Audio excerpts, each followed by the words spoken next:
বলি দিগের রাজা মহারাজ নামদের সালাম কানি আব্দুল কাদের জিলানী বলি দিগের রাজা মহারাজ নামদের সালাম কানি আব্দুল কাদের কৃপা করে রাখো মোদের নাথ অগো কুতুবে রব্বানি আব্দুল কাদের জিলানী। চিৎকার দিয়ে বলুন না সুবহানাল্লাহ। ওয়ামা মিনহা শুহুরুন আও দুহুরুন তামুরু ওয়া তানকাদি ইল্লা আতালি আসসালাম।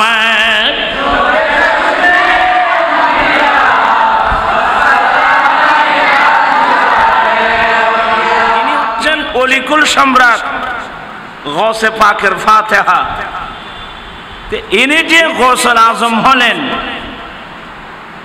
এখন না সারা পৃথিবীতে যার নামের ডঙ্কা বাজতেছে, উনি নিজেও বলছেন তুবুলি ফিস সামাই ওয়াল আরদি দুক্কাতু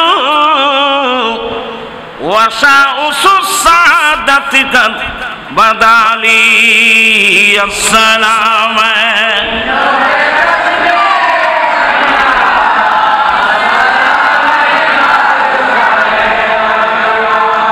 গৌসে পাকের ডঙ্কা। হ্যাঁ, আমাদের মধ্যে ইসলামের নামে কিছু দল আছে, এরা তরিকত মানে না, এরা তাসাউফ মানে না, ওরা কাউকে গৌসুল আজম বলে না, কাউকে গৌসুল আজম বলা শিরিক ফতোয়া দেয়। নাউজুবিল্লাহ বলেন না। তা আল্লাহ তাদেরকে হেদায়েত নসিব করুক। কিন্তু আমরা আহলে সুন্নাত ওয়াল জামাতের মতাদর্শী মানুষ, শুধু বাংলাদেশে না, সারা বিশ্বে এমন কোন রাষ্ট্র আছে যে রাষ্ট্রের মধ্যে সুন্নি নেই? সারা বিশ্বের মধ্যে আহলে সুন্নাত ওয়াল জামাতের মতাদর্শী মানুষ।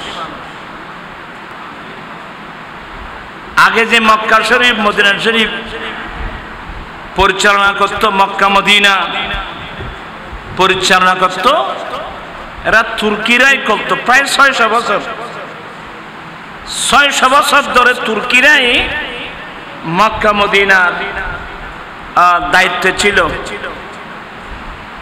এই তুর্কি যারা 600 বছর পর্যন্ত মক্কা মদিনা পরিচালনা করেছেন, এরা তুর্কিরা প্রায় সুন্নি এবং আমাদের হানাফি। আলহামদুলিল্লাহ বলেন না। হানাফি সুন্নি জায়গাগুলো বলতে গেলে অন্য কথা আসে যাবে। সারা বিশ্বে আহলে সুন্নাত ওয়াল জামাতের মতাদর্শী মানুষ যারা, আমরা গৌসে পাককে জানি এবং মানি। বলি দিগের রাজা মহারাজ নামদের সালাম কানি আব্দুল কাদের জিলানী বলি দিগের রাজা মহারাজ নামদের সালাম কানি আব্দুল কাদের কৃপা করে রাখো মোদের নাথ অগো কুতুবে রব্বানি আব্দুল কাদের জিলানী। চিৎকার দিয়ে বলুন না সুবহানাল্লাহ। সারা পৃথিবী যাকে আমরা গৌসুল আজম হিসেবে জানি এবং মানি, শুধু এগুলো না, আমি অনেক কথা মাহফিলে বলি না, পাবলিক বুঝবে না। গৌসে পাক এত বড় মাকাম যিনি লাভ করলেন, ওনাকে গৌসুল আজম শুধু আমরা বলছি তাই না, আপনি কিতাব পড়লে দেখবেন যে যারা কওমি লাইনের মানুষ, কোন লাইনের? কওমি লাইনের মানুষ,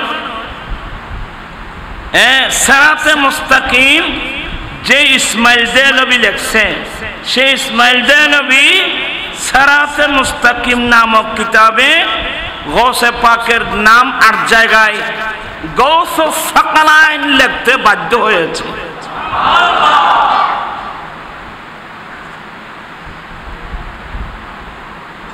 আরেকটা কিতাব নোট রাখবেন, আজকাল এগুলো কওমি লাইনের ছাত্ররা কোথায়, মৌলবীরাও জানে না। মকতুবাতে আকাবেরে উলামায়ে দিওবন্দ, কি নাম বললাম? মকতুবাতে আকাবেরে উলামায়ে দিওবন্দের আগের বড় বড় আলেমদের আপন আপন মুরিদদের কাছে প্রেরিত চিঠি। দিওবন্দের আগের বড় বড় আলেম যারা, এরা এদের মুরিদের কাছে কি লিখছিল? চিঠি লিখছিল। ওখানে যারা কাদেরিয়া তরিকার মুরিদ ছিল, তারা তাদের মুরিদের কাছে চিঠি লিখছে, তুম খতমে পীরানে পীর আদা কিয়া করো। দিওবনের বড় বড় আলেমরা মুরিদের কাছে চিঠি লিখছে দে, যারা তরিকায় কাদেরিয়ার মানুষ, তোমরা খতমে পীরানে পীর মানি গৌসে পাকের যে খতম আছে, খতমে গৌসিয়া তোমরা আদায় করে নাও। যারা চিশতিয়া তরিকার, ওরা ওদের মুরিদের কাছে চিঠি লিখছিল, তোমরা খতমে চিশত আদা কিয়া করো, তোমরা খাজা গরিব নওয়াজের যে খতম আছে খতমে খাজা গান, এটা তোমরা আদায় করো। তারপর যারা নকশবন্দি, তুমি খতমে নকশবন্দ আদা কিয়া করো।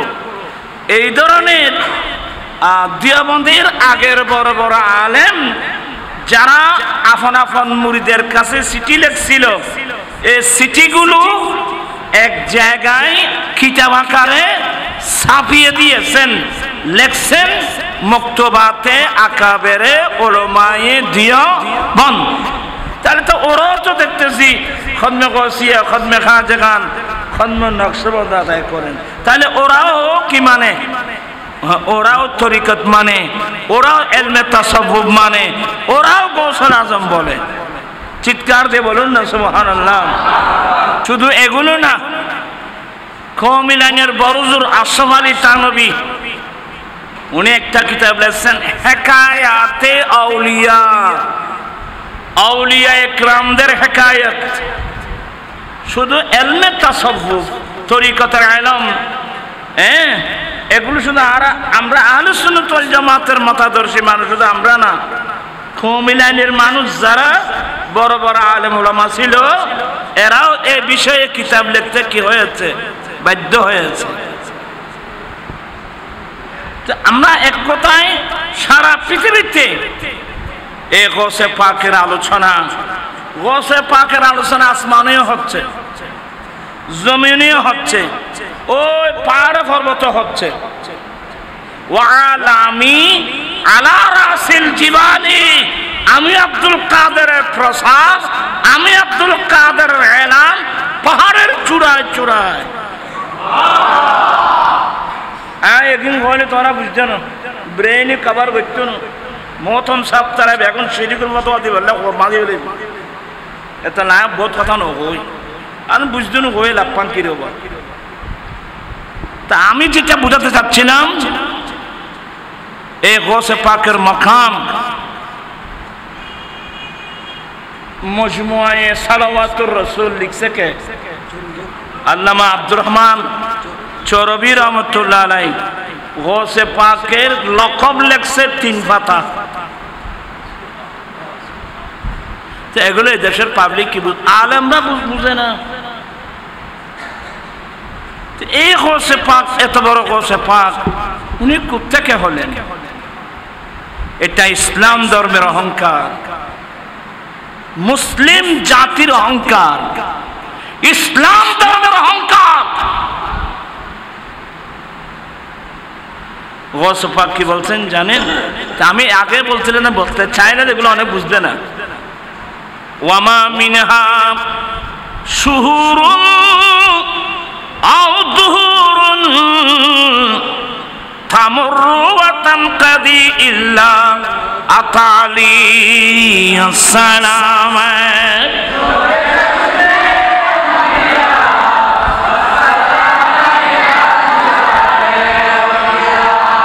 আয়ার কইতেন না বা নকইম দিম বেগিম বুঝছো না।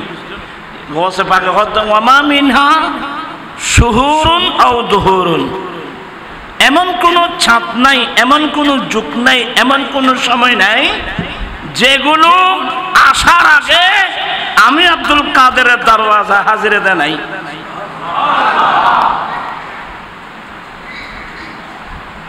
যাই হোক, স্টপ, এগুলো ওই ব্রেন আমাদের নাই। কারণ অনেক তো বিজ্ঞানের চাপ, বিজ্ঞান তো একটা কঠিন সাবজেক্ট নাকি? অনেক সময় তো বিজ্ঞানের ছাত্ররাও তো বিজ্ঞান বুঝে না, একটা কঠিন সাবজেক্ট না, তো এটা আমাদের জন্য অনেক কঠিন সাবজেক্ট। তা আল্লাহ যাকে সহজ করে দেয় এর জন্য কি হয়? সহজ হয়। আল্লাহ যাকে সহজ করে দেয়। তারপর হাদিস সর না তোরা শুধু তেনে হচ্ছে না, তোরা কি রে এটা ঠ্যাং দো না কে টান তুই এলে গেলে বসে ওই এবার দেখে এবার দেখে বসো না। এই মসজিদে আমি দিলে বসু কেন বহুত সব হইব।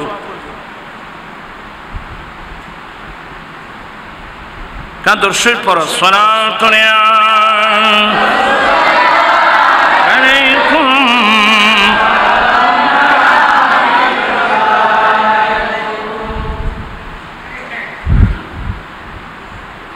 গৌসে পাক রাদিয়াল্লাহু তাআলা আনহু ইনি বাবার দিক দিয়েও হাসানি হুসাইনি, আম্মি জানের দিক দিয়েও হাসানি এবং হুসাইনি আমার নবীর বংশধর। খাজা গরিব নওয়াজ এটা গৌসে পাকের আফন চাচত বোনের ছেলে, বাগিনা। একই যুগে গৌসে পাকের জন্মস্থান গিলান শহরে, খাজা গরিব নওয়াজের জন্মস্থান সঞ্জিস্তান, দুটাই ইরানে, মাতৃভাষা ফার্সি। কথা বুঝছেন? এই ফ্যামিলি কেমন জানেন? আর তো বেগম বই থাকি জি ইকিনি পাবো মাথা তোলো উড়িলি এবারে পয়সা কামালে 2 বছরত পড়াই দিন। অরে মাথের নিচে না 2 বছরত সৌদিয়ে কিনলে তে আমায় বেললাই বাইভূত নবী ইয়ং গইলে না আর নবী গইলে না ফর قال رسول الله আর এখন বিরক্ত চলে গেলি হনে আয় আসিয়াতে কেন কিছু কথা বুঝতে নি চাইলে আর মাথায় বে ফলে দিন ইবিলিসি হিসাব করে দিয়ে আর মাথা বুতু বুত করল ইয়ের বুতু। আজকে বাংলাদেশ তথা বিশ্বের মুসলমানের এই করুণ অবস্থা কেন? আর আরে দিয়ে বুতে ভাই ভাই ওইসে না মাতে কি ভাই সিডেঙ্গে কথা আর মুরব্বী হলো যে কি বুত খাওয়া যাবে রে দিয়ে বুত আম মাথা না খোঁজে বুত কোনো সময় দিয়ে বুতে ভাইলি ময়দান যদি বড় হয়, বড় মাঠ দিয়ে যাওয়ার সময় অনেক সময় দিক হারিয়ে ফেলে। ওইসে না মাথা খা তো একটা মুরব্বী হলে কি করছে খাওয়া তারা দিয়ে বুতে ভাই ওই পূর্বকে পশ্চিম মনে হয়, পশ্চিমকে পূর্ব মনে হয়, উত্তর দৈন্য চিনে দেরি ফাড়াইয়ের মিকে দাঁড় দেরি তো এবারে কি ভাই বলি হদ্দমা দিয়ে বুতে তার মাথা নাতুন শুনতাম যে হজবুত হন সময় দিয়ে বুত খাইলি খরগান একখানা উল্লে বিঁধিস ওইসে না মাতিয়া কিরকম তুই না মারতে লাগবে যে কাগজ আসা নাই কদে খড় গান একখানা খড় ভাইয়ে দলিল করতে চাম না খড় বলে উল্টো ফিলি দিয়ে বুধ বলে কি এই মেয়েকে খড় উল্টো ফিনতেন নাইনি তোমারা মত পরিবর্তন কর তোমারা এহুদিন সরালে নেই গুদি তুম থবা করি খানতানা খায় ব্যাকুন ও হোসে পাক জিজ্ঞে চলি গায়ে যাব দিয়ে বুদ্ধাইব আমার জীবন মরণ সেই রঙে রঙিন হলে আল্লাহ রাসূল থাকবে আমার সঙ্গে আমার জীবন মরণ মাদানী রঙে আমার জীবন মরণ আমার জীবন আমার মরণ আমি সাজাবো মাদানী রং দিয়ে মাদানী রং রক্ত হলো আমার দয়াল নবীর সুন্নত দিয়ে আমরা যদি আমাদের জীবনটা নবীর সুন্নত মোতাবেক সাজিয়ে নিতে পারি কবরে হাসরে কিয়ামতের কঠিন দিনে আপনার পাশে আমার পাশে কেউ নাই কিন্তু আমার দয়াল নবী তো থাকবে কেউ ওরা তো খারাপ লার ফল না নবী আর ঘরে থাকবে না বিশ্বাস আছে না না তাহলে তো মুসলমানও ন এনে উজু উজু কথা বলা কেউ থাকবে না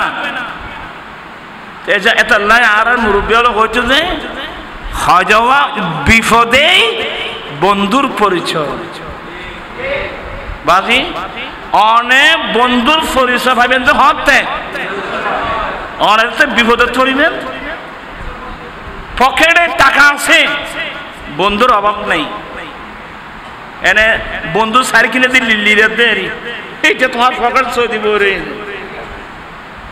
পকেটে টিয়া গেই ওই যে আন্না মাথি বন্ধু খারাপ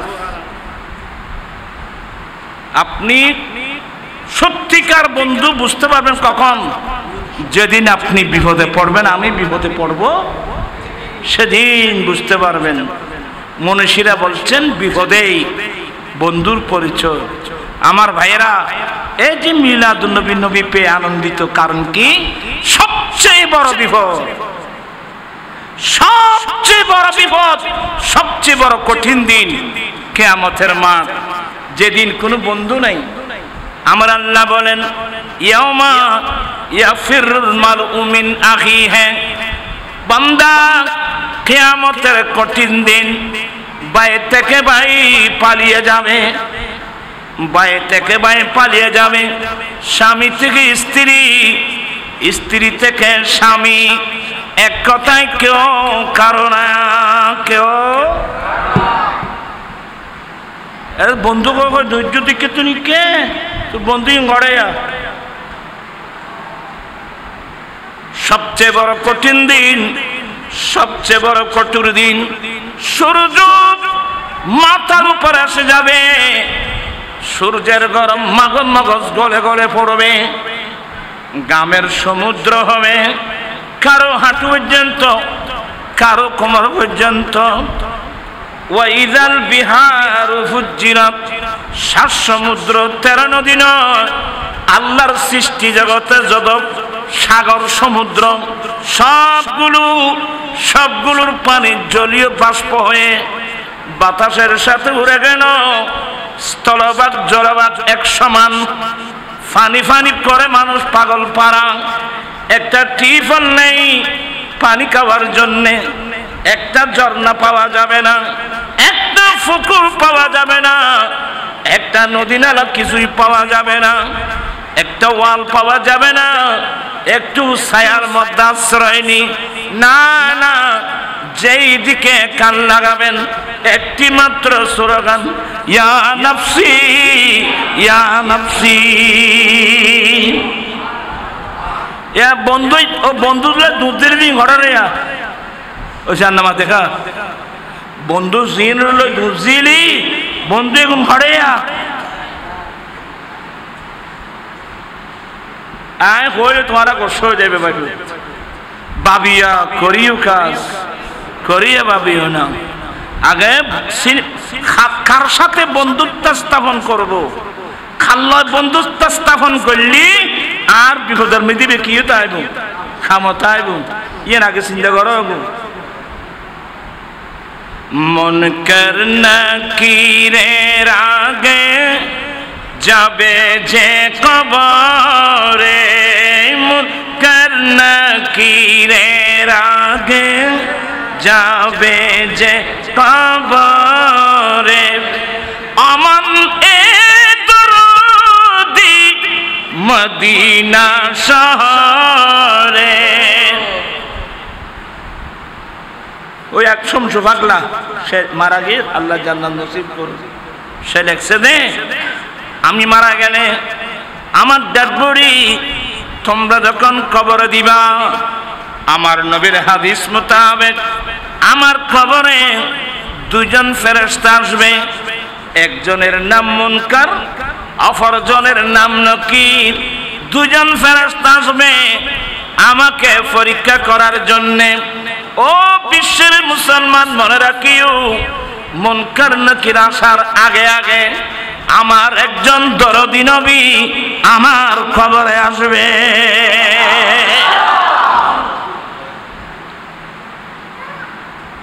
আইব না নবী কবরে আসবে ঈমান রাখতে হবে আমার নবী কারণ আমার রাসূল যে হাদিসগুলো আমাদেরকে দিয়ে গেছেন মুনকার নাকির তিনটা প্রশ্ন করবে মান রাব্বুকা ওয়া মা দীনুকা ওয়া মান নবিয়ুকা এভাবে কোন রাওয়ায়াতের মধ্যে মান রাব্বুকা ওয়া মা দীনুকা ওয়া মা কুনতা তাকুলু ফি হাক্কি হাযার রাজুল এই মহাপুরুষ সম্পর্কে তোমার মন্তব্য কি এই মহাপুরুষ তাহলে ওখানে কোন একজন মহাপুরুষ ওখানে থাকবে নতুবা হাদিস অশুদ্ধ হবে আর বুখারীর হাদিসের মধ্যে তিনটা প্রশ্নের কথা নাই বুখারীর হাদিসের প্রশ্ন আছে একটা এই মহাপুরুষ যাকে তোমাদের কাছে পাঠানো হয়েছিল এনাকে চিনো ওনার সম্পর্কে তোমার কি মন্তব্য যারা নবীর প্রেমিক ওরা তো দেখা মাত্রই চিনে ফেলবে ইনি আমার দয়াল নবী আমার হায়াত আবু জেহেল আমার নবীকে 60 বছর দেখছে 50 বছর দেখছে 50-55 বছর আবু জেহেল সামনাসামনি দেখছে কিন্তু কবরের মধ্যে আমার নবীকে চিনবে আবু লাহাব আমার নবীর চাচা কত বছর দেখলো কিন্তু কবরের মধ্যে নবীকে চিনবে কোন কাফের চিনবে না তো ওরা কি বলবে আমার নবী বলছেন আম্মাল কাফিরু আবিল মুনাফিক লোকটা যদি কাফের হয় লোকটা যদি মুনাফিক ছিল তার কাছে প্রশ্ন করা হবে মান রব্বুকা তোমার রব কে সে বলবে হা হা লা আদরি হায় হায় আমি তো জানি না এগুলো সহিহ হাদিস একেবারে বুখারী মুসলিমের হাদিস আচ্ছা ওয়া মা দীনুকা তোমার ধর্ম কি বলবে হা হা লা আদরি হায় হায় আমি জানি না হ্যাঁ এখানে অনেক হিন্দু ছিল বৌদ্ধ ছিল এগুলো বলতে পারবে না আমি হিন্দু ধর্মের ছিলাম আমি বৌদ্ধ ধর্মের ছিলাম আমি খ্রিস্টান ধর্মে এগুলো বলতে পারবে না বলবে কি হা হা লা আদরি হায় হায় আমি তো জানি না আচ্ছা দুই প্রশ্ন এই মহাপুরুষটাকে চিনো এই মহাপুরুষ তাহলে বোঝা গেল এখানে কোন একজন মহাপুরুষ থাকবে তো এখানে গিয়ে আমাদের কিছু হুজুর ওই ব্রেইন কভার করতেছে না তো তো হদিবে নবী কেন আইবু এবে এড়গো ফটো দেখাইবো ফটো নাউজুবিল্লাহ বলবেন না আজকে অনেক সাধারণ সাধারণ পাবলিক অনেক স্কুল কলেজ ইউনিভার্সিটি ছাত্র যাদের কাছে কোরআন সুন্নাহর যথেষ্ট জ্ঞান না থাকার কারণে এসব সাবজেক্টের মধ্যে ওদেরকে মিসগাইড করা হচ্ছে। তো বলতে টু দা পয়েন্ট, নবী উনি তো ইন্তেকাল করেছেন, উনি মদিনার রওজায় পাকে গিয়েছেন, উনি আমার খবরে কিভাবে আসবে? নিশ্চয় এখানে কি দেখানো হবে? ছবি। এই ধরনের যারা ব্যাখ্যা দিয়েছেন এটা একটা ভুল ব্যাখ্যা।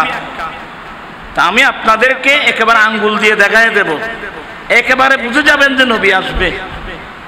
কারণ আপনারা সবাই আলেম ওলামা না হলেও সব সময় আলেম ওলামার সংস্পর্শে থাকেন। আল্লাহর রহমতে এটা আলেম ওলামাদের সংস্পর্শে আপনি যে কোনো আলেমের কাছে যান, সবাই মেরাজের হাদিস মানে, কারণ এটা বুখারীর হাদিস, মুসলিম শরীফের হাদিস, মেশকাতেও আছে।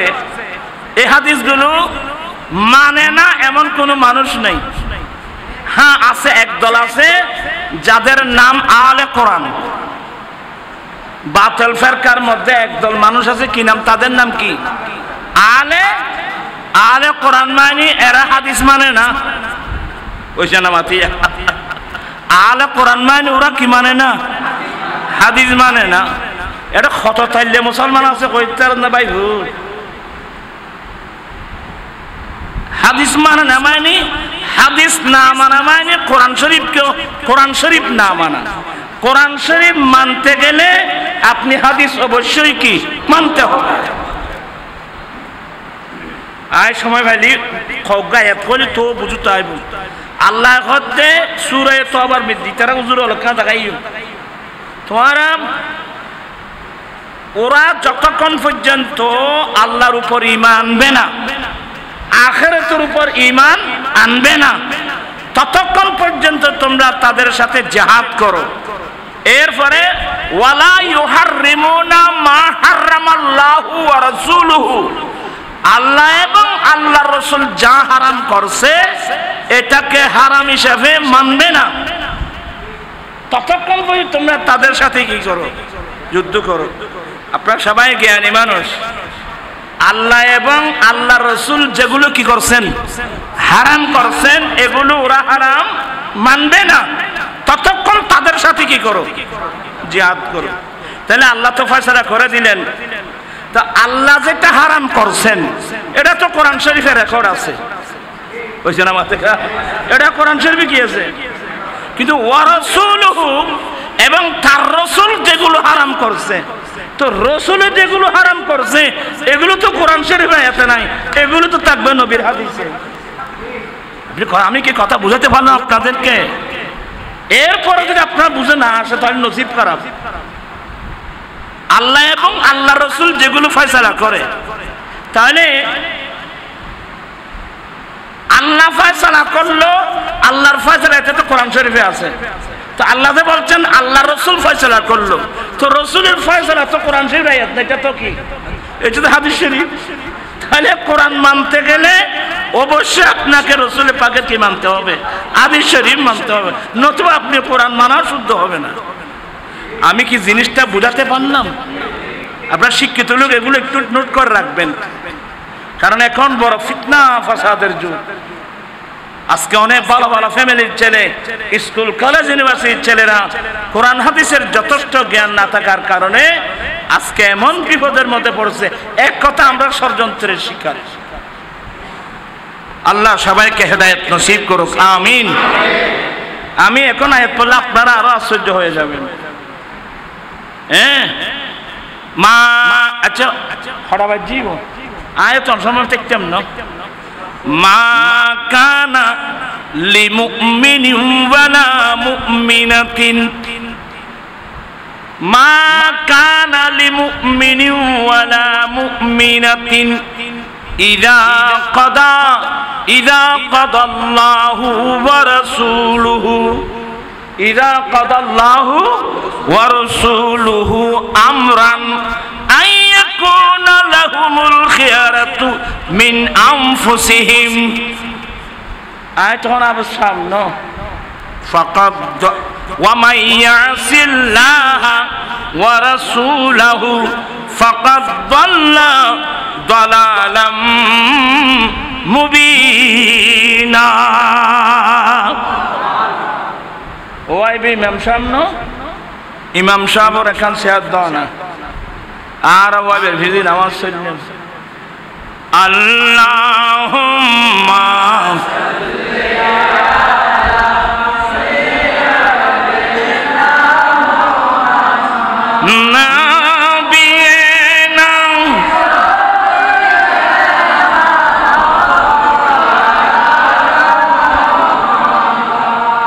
আপনারা কি একটু বিরক্ত হচ্ছেন?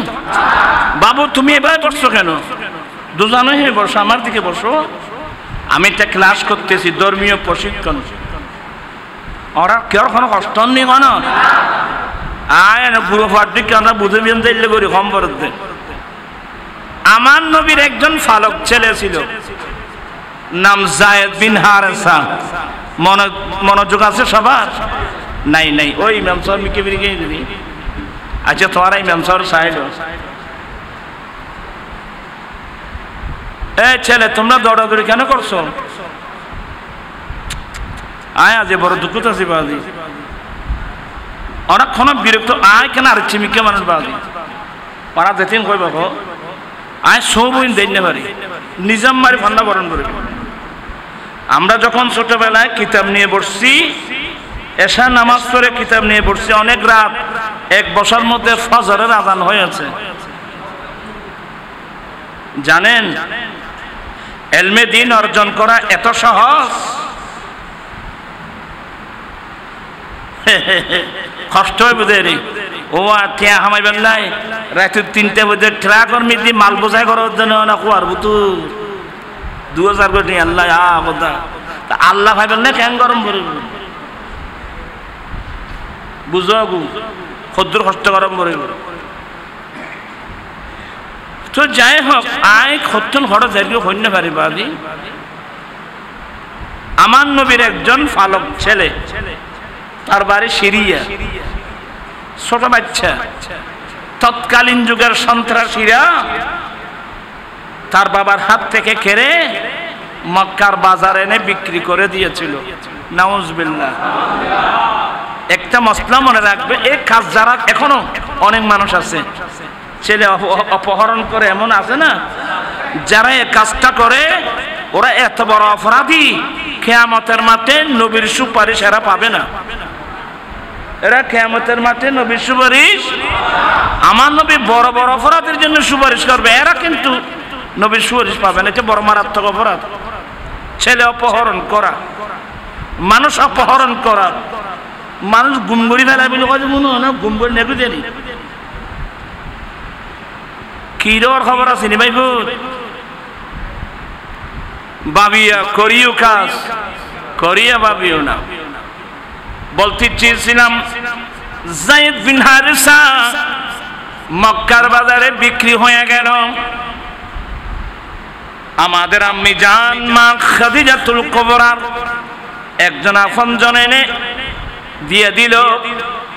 তখন কিন্তু আমার নবীর নবুয়তের এলান হয় নাই। আমার নবী এই ছেলেটাকে আজাদ করে দিল। সুবহানাল্লাহ।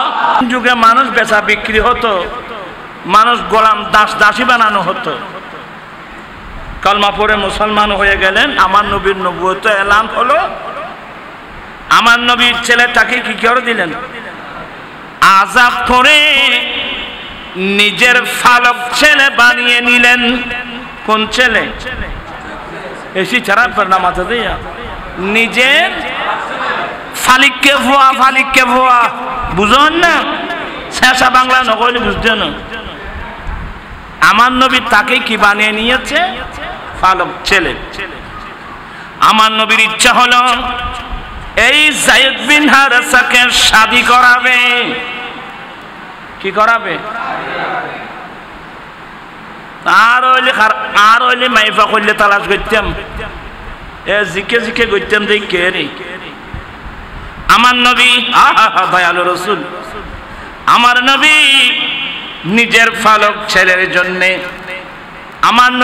আমার নবীর অন্তর চাচ্ছে আমার নবীর আপন ফুফাতো বোন। তোমার আর্মি কে সারা বাজি তো আর কি কেন চাই? আমার নবীর আফন ফুফাতো বোন জাইনব বিনতে জাহাশ, এটা আমার নবীর আফন ফুফাতো বোন। জাইনব বিনতে জাহাশের কাছে বিবাহের প্রস্তাব দিলেন।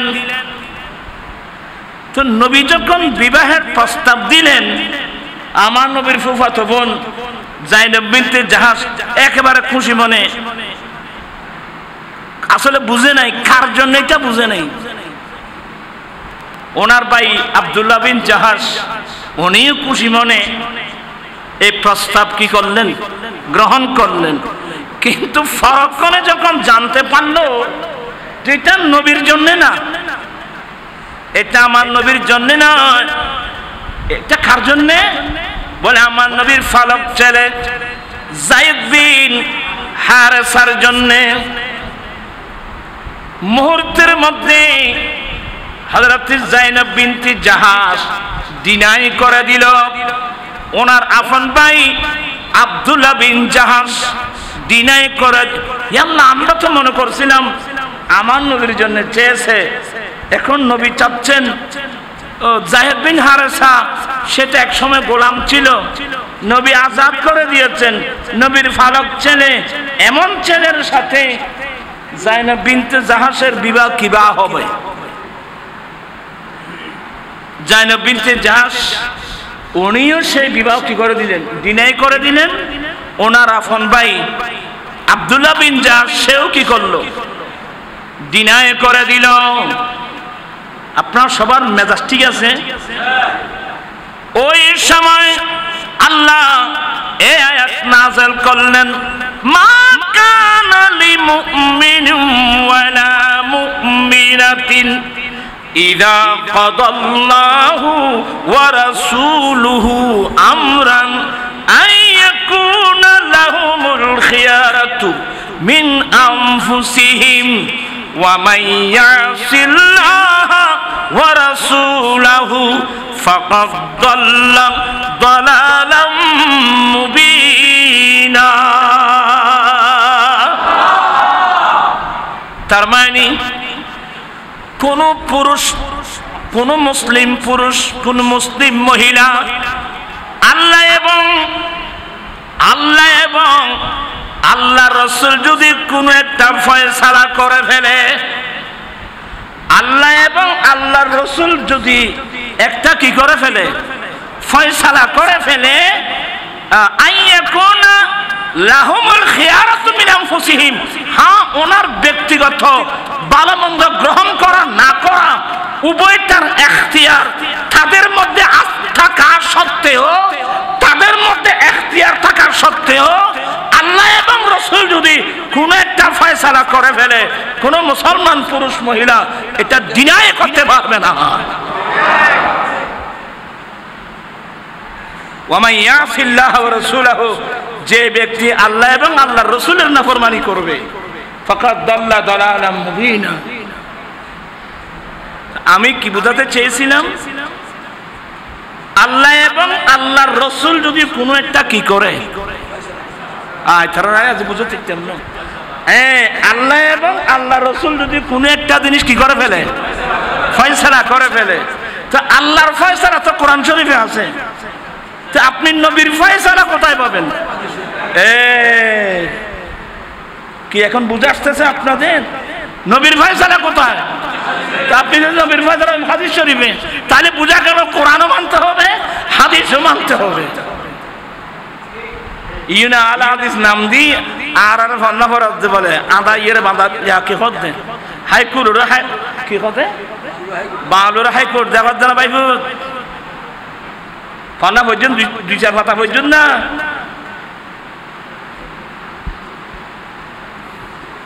এখান থেকে আরেকটা মাসলা, আল্লাহ এবং আল্লাহ রাসূল যদি কোনো একটা কি করে ফেলে, ওই জানা মাথেকা তাদের কাছে গ্রহণ করা না করার এখতিয়ার থাকা সত্ত্বেও আল্লাহ এবং আল্লাহ রাসূল যদি কারো কোনো বিষয় একটা কি করে ফেলে, ফয়সালা করে ফেলে। আর আয়াত আরেকটা আছে, হ্যাঁ ফাকতুলুল্লাযীনা লা ইউমিনুনা বিল্লাহি ওয়া সূরা তাওবার মধ্যে আল্লাহ এবং আখিরাতের উপর এরা যতক্ষণ ঈমান আনবে না ততক্ষণ তাদের সাথে কি করো? যুদ্ধ করো। তারপর কি? ওয়ালা ইউহাররিমুনা মা হারামাল্লাহু ওয়া রাসূলুহু, আল্লাহ এবং আল্লাহর রাসূল যেটা হারাম করছে এটাকে ওরা হারাম মানবে না ততক্ষণ পর্যন্ত তাদের সাথে যুদ্ধ করো। এগুলো কিসের আয়াত?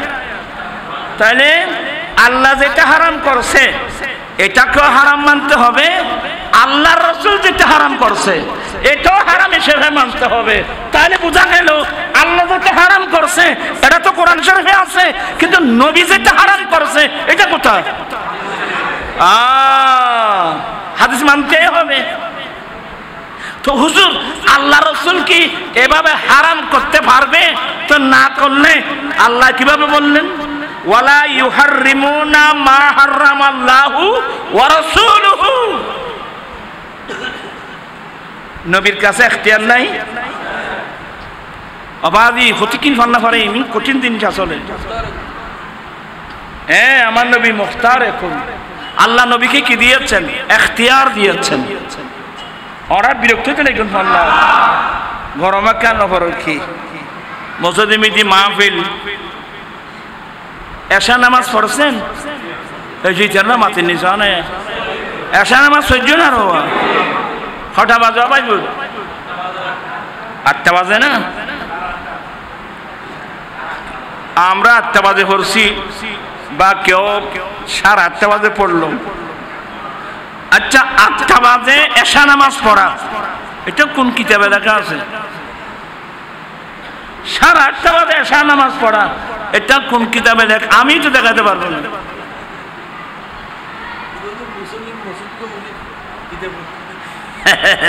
এটা আমার নবীর অবদান বলেন না, এটা আমার নবীর। এটা নবীর, আমরা নবীর অবদান বুক করছি। বুক করে বলছে যে নবীর কাছে কোনো ক্ষমতা নেই। নাউজুবিল্লাহ বলবেন না? পড়েন ক্বালা রাসূলুল্লাহি। বাজি আর কোনো কষ্ট না। আয় যাইবে এখন যাইবে আদার করতেন না। হারা না না তোরা উল্টি যাবো আবার। না আজি ঠিক চাইবে যে আয় তুমি যতরা ওর ভাই জনমাত্রা নিকে যাবি কি? ক্বালা রাসূলুল্লাহি সাল্লাল্লাহু আলাইহি ওয়াসাল্লাম লাউলা আন আশকা লা আমারতুহুম আই ইউআখিরুল ইশা ইলা সুলুসিল লাইলি আও ইলা নিসফিহি। কষ্ট না আসলে মুকিম বানাইলে ভাইব আল্লাহর কোরআন পড়িবার লাই, নবীর হাদিস পড়িবার লাই। আর মেকিনি ইগুলি আল্লাহর নবী বলেন আমার উম্মতের যদি কষ্ট না হতো, দেখেন আমার উম্মতের উপর যদি কষ্ট না হতো বা কষ্ট আমি অনুভব না করতাম তাহলে আমি এশার নামাজ রাতের তৃতীয়াংশে পড়া অথবা অর্ধেক রাতের মধ্যে এশা নামাজ পড়া আমি নবী ওয়াজিব করে দিতাম। দেখেন নবীর কাছে ওয়াজিব করার ক্ষমতা আছে। নবী আর তুমি ওয়াজিব তুলবেন এই জন্য না। আমার নবী যদি বলছে, আমার নবী বলছেন যে যদি আমার উম্মতের কষ্ট না হতো তাহলে এই এশারের নামাজ রাতের তৃতীয়াংশে কিংবা অর্ধেক রাতের মধ্যে পড়া আমি ওয়াজিব করে দিতাম। আমার মানে ওয়াজিব, আমার লিল ওয়াজিব, আমি ওয়াজিব করে দিতাম, বাধ্যতামূলক করে দিতাম। তো বাধ্যতামূলক করি নাই কি জন্যে? আমার উম্মতের কি হবে? কষ্ট হবে। তাইলে উম্মতের উপর কোনো একটা জিনিস ওয়াজিব করা, উম্মতের উপর থেকে কোনো একটা ওয়াজিব জিনিস উঠাই নেওয়ার পূর্ণ ক্ষমতা আল্লাহ আমার রাসূলকে দান করেছেন। এজন্য নবীর নাম নবিয়ে মুখতার। मैं तो बीमारे नबी हूँ। MBN TV একটি ইসলামিক ইউটিউব চ্যানেল।